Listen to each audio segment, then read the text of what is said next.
Hello, my name is Atena Espinosa, and this is my first evidence for the course of Effective Presentation workshop.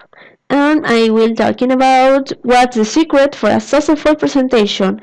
You will never see the exposition of in the same way. In the first place, we have the expositor. The presentation is the responsibility of the expositor because it's the first impression of the whole exposition. The objective is to convey a specific message to a particular audience using effectively the illustrative resource and the convenient message. The most essential resources to create an effective presentation are to practice volume voice, know the subject, and be brief and clear. To practice using this resource, the capacity about the structure of the exposition will be demonstrated. In the same way, you will find your strength and improve your scenic development. Volume voice volume. It's improved by the practice, but it involves more factors like the type of audience or the message you want to convey. Know the subject. It's recommended to release schemes, sketch or diagrams so that you as a presenter understand what you are talking about. It's necessary to deep in the topic to behave naturally when speaking.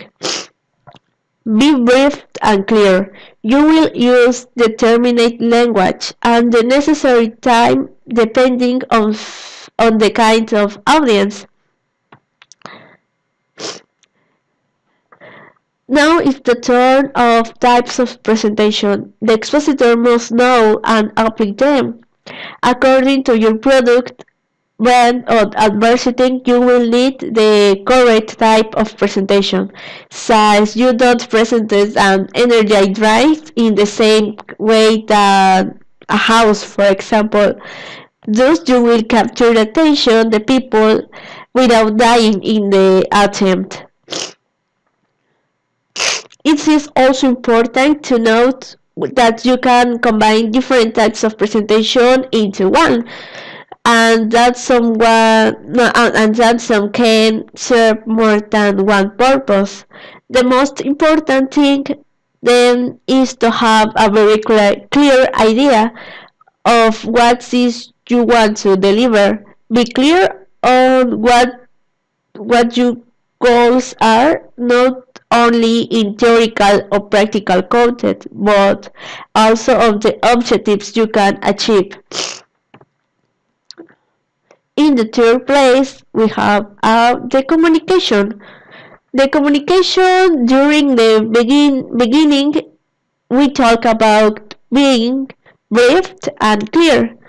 This image that you can watch explains the communication process where you as a presenter, in this case the sender, must create a favorable context to transmit the message that will be decoded in the correct way for the receives your audience. Now, how can we create a favorable context? You must prepare a visual support resource, videos, online presentation like Prezi, like Emails. You can adapt the place of exposition. Verify that everything works well, including the sound system, the projector, etc. Be prepared for situations like uninterested, noisy, or annoying public. We can control the type of context by the language. That can be used, for example, if you want to offer your brand to executives, you should never use idioms. Instead, If you are looking to attract a young audience, it won't be necessary to be use technicalities, but you could use idioms. These points will help you create a good context to send a message that reach to receive clearly. And in the fourth place, we have a visual aids. The visual aids, it's important to highlight the use of visual resource. Its main purpose is to facilitate learning and information retention. When when selecting them, we should consider the main message that we want to share to your audience. For example, a photograph can create an emotional bond with the subject. A graph can show data, results, a chart, or comparative tables can easily show comparison throughout the time. A great cartoon can give humor and break the monotony during the exposition. No, the key to a successful presentation is that you as an expositor will always thinking about what your audience is interested in and how you want to express it, using all the mentioned resources. Your attitude as an expositor, the most appropriate kind of language for the public, and the visual resource to make the exhibition more understandable.